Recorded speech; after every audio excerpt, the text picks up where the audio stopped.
Welcome back to Mr. Learn English. I'm so happy you're here with us today. And I'm excited too because today's topic is one we use every single day transportation. That's right. Today we're going to learn how to talk about transportation in English. Transportation means all the ways we move from one place to another. Yes, we take the bus, ride a bike, drive a car, or walk. No matter where you live, you use transportation every day to go to school, work, the market, or to visit family. Exactly. And the great thing is, these are words and phrases you'll use again and again in real life. They're simple, natural, and really helpful. Let's start with a question. How do you usually go to work or school? I usually take the bus. It's cheap and easy. Sometimes I read a book or listen to music while I'm on the bus. That's a great way to practice English too. When you said, I take the bus, that's perfect, We use the verb take with most public transportation. right? You can say, I take the train, I take the subway, or I take a taxi. Let's practice together. Repeat after us. I take the bus to school.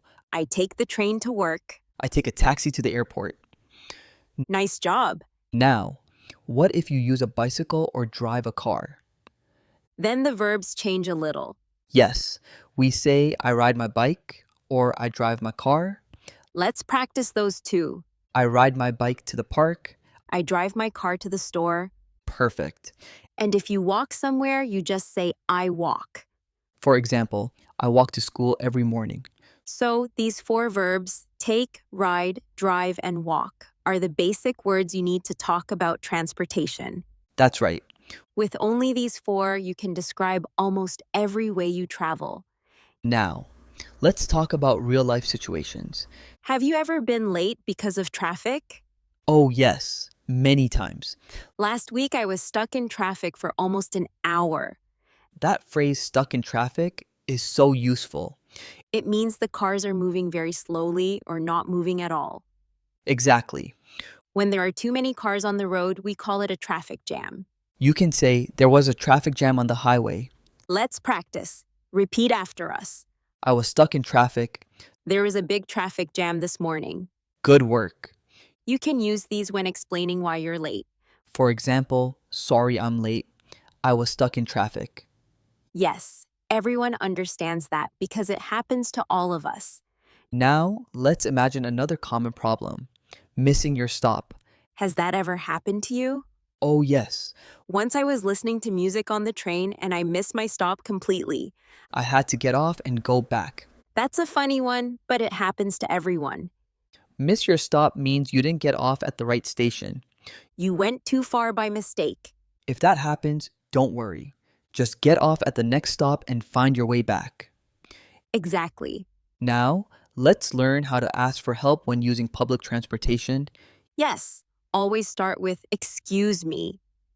It makes your question polite and friendly.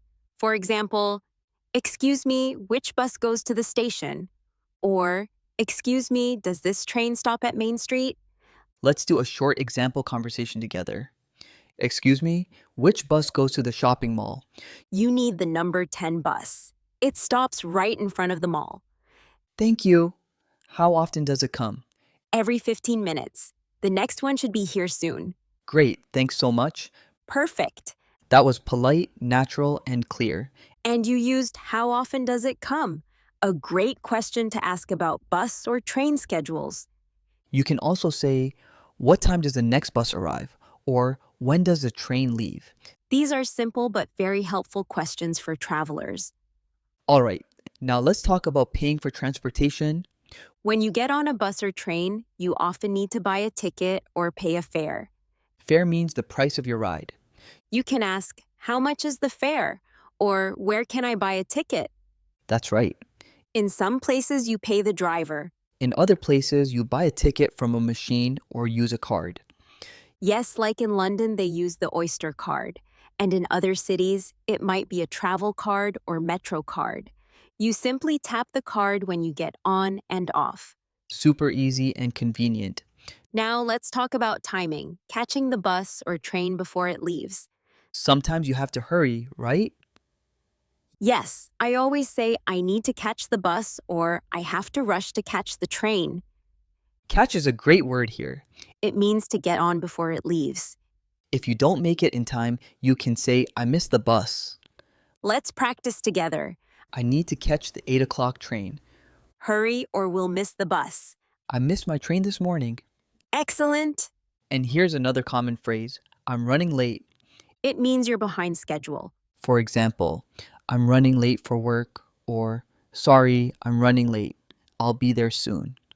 That's a polite and natural way to tell someone you'll arrive a little late. Now, let's talk about taking a taxi. This is a little different from buses and trains because you talk directly to the driver. That's right. When you get into a taxi, the first thing you say is where you want to go, For example, you can say, "Can you take me to the airport, please?" or I need to go to Green Street, please. Always remember to say please at the end. It makes your English polite and friendly. Sometimes the driver might ask you questions like, "Which way do you prefer?" or "Do you want the fastest route?" Route means the way or path you take to reach your destination. The fastest route means the quickest way to get there. Let's practice a short taxi conversation together. "Hello, can you take me to the train station, please?" Of course, which one? The Central Station or the North Station? "The central one, please." "How long will it take?" About 20 minutes if the traffic is okay. Please fasten your seatbelt. "Thank you." Good job.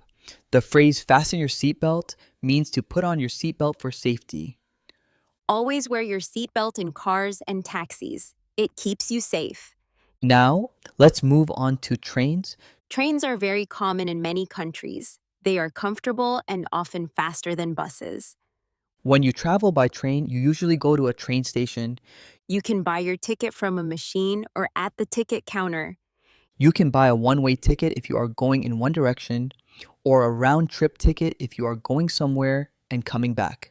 A round-trip ticket is usually cheaper than buying two one-way tickets. Let's practice a train ticket conversation.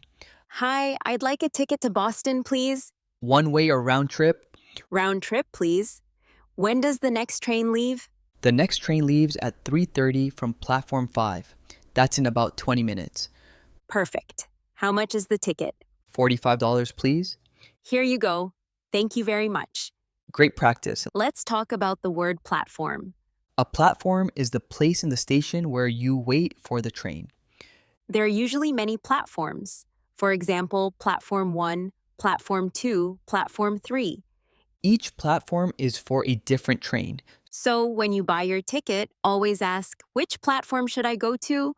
or "Where is platform 5?" Make sure you get on the right train by checking the signs and announcements.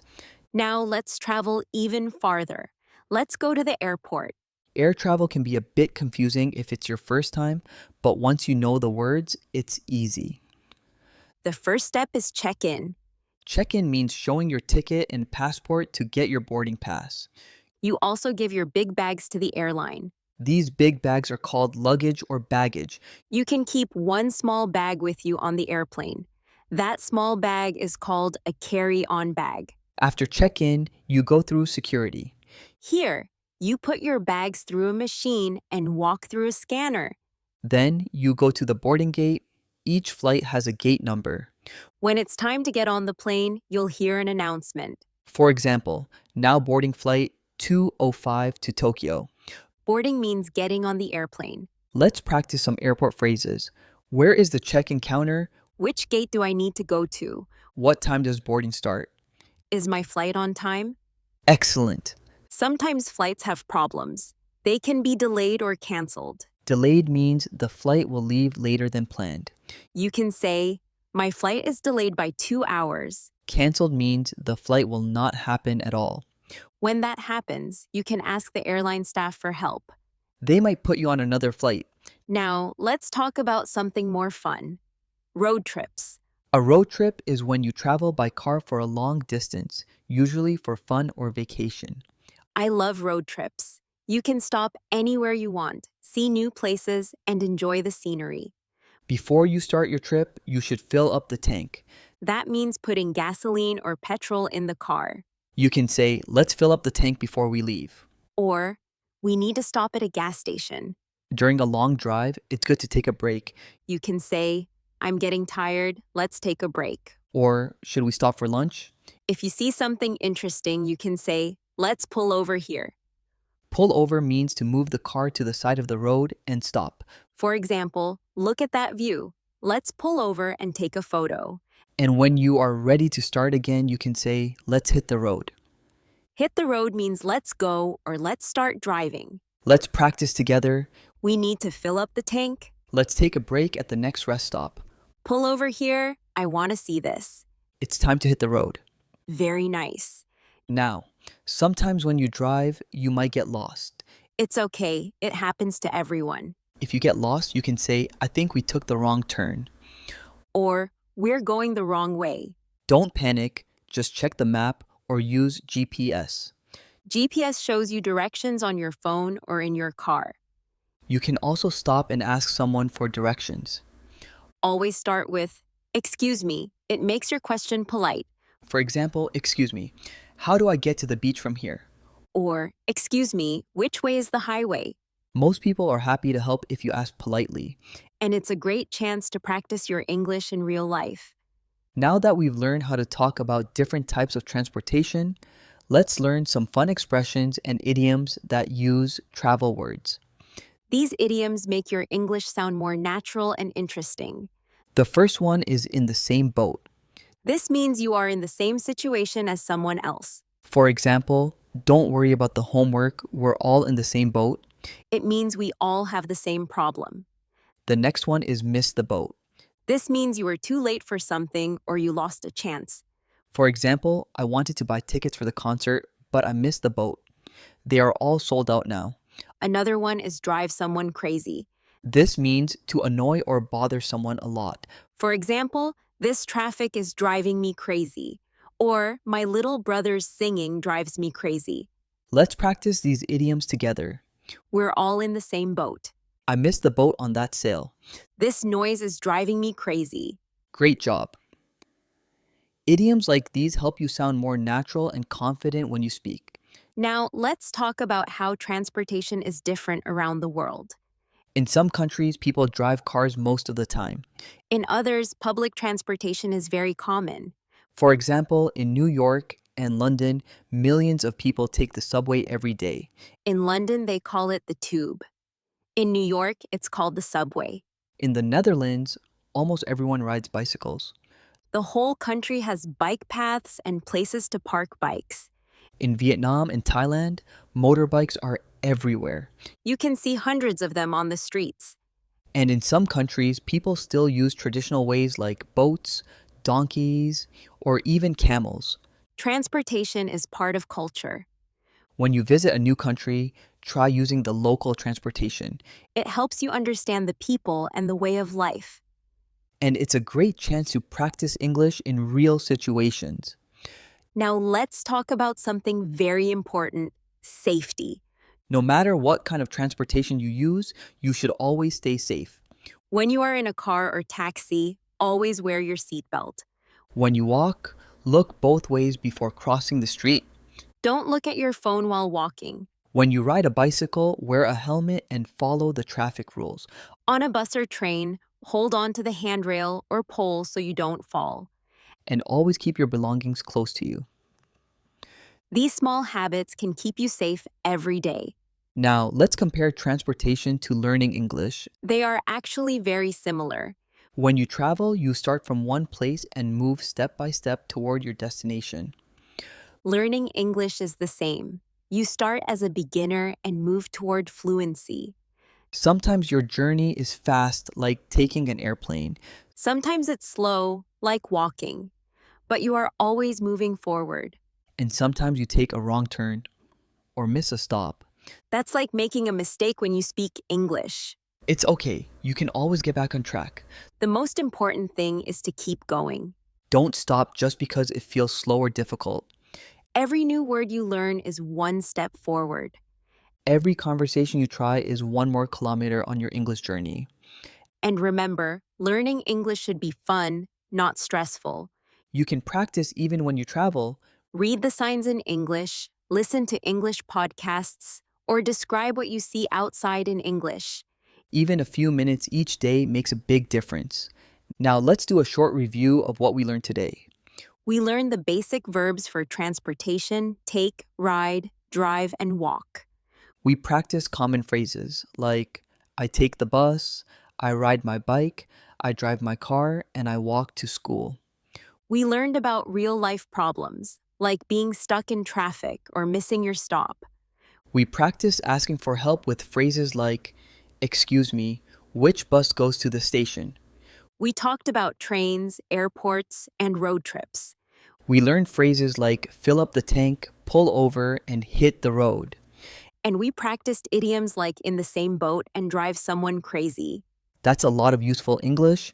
You should feel proud of yourself for learning all of this. Now let's do one final speaking practice. Repeat after us. I take the subway to work every day. I was stuck in traffic this morning. Excuse me, which bus goes downtown?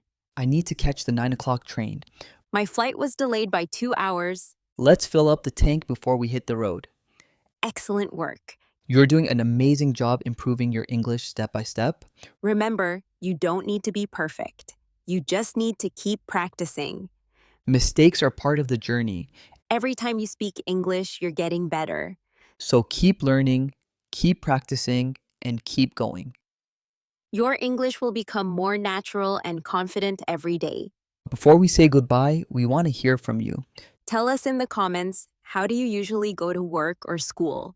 Use one of the sentences from this lesson. And if you enjoyed this lesson, please like, share, and subscribe to Mr. Learn English. We love helping you speak English with confidence and joy.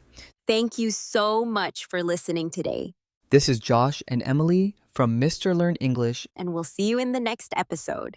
Keep smiling, keep learning, and keep moving forward.